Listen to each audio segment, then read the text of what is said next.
Hi friends, ഇന്നത്തെ നമ്മുടെ recipe നാവിൽ കൊതിയൂറുന്ന അടിപൊളി ടേസ്റ്റി ആയിട്ടുള്ള ഒരു തേങ്ങാ മുളക് ചമ്മന്തിയാണ്. അപ്പോൾ നമുക്കിത് ഉണ്ടാക്കാനായിട്ട് ഒരു പാനിലേക്ക് കുറച്ച് വെളിച്ചെണ്ണ ഒഴിച്ച് കൊടുക്കാം. അതിലേക്ക് നമുക്ക് ഒരു 8 വറ്റൽമുളക് ഇട്ട് ഒന്ന് നന്നായിട്ട് വഴറ്റിയെടുക്കാം. ഇനി ഇതിലേക്ക് നമുക്ക് കുറച്ച് ചെറിയുള്ളി ഒന്ന് ചെറുതായി അരിഞ്ഞെടുത്തത് കൂടിയിട്ട് നന്നായിട്ടൊന്ന് വഴറ്റിയെടുക്കാം.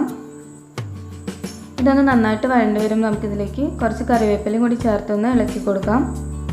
ഇനി നമുക്കിതിലേക്ക് ഒരു 1/4 സ്പൂൺ മഞ്ഞൾപ്പൊടിയും ഒരു നെല്ലിക്ക വലുപ്പത്തിൽ പുളിയും കൂടി ചേർത്ത് നന്നായിട്ടൊന്ന് വഴറ്റിയെടുക്കാം.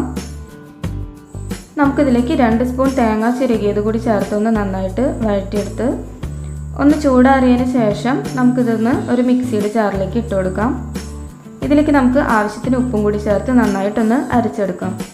ഇപ്പോൾ നമ്മുടെ ടേസ്റ്റി ആയിട്ടുള്ള തേങ്ങാമുളക് ചമ്മന്തി ഇവിടെ റെഡി ആയിട്ടുണ്ട്. നിങ്ങളെല്ലാവരും ഇതൊന്ന് ട്രൈ ചെയ്ത് നോക്കണം. നമുക്കടുത്ത നല്ലൊരു വീഡിയോയുമായിട്ട് വീണ്ടും കാണാം.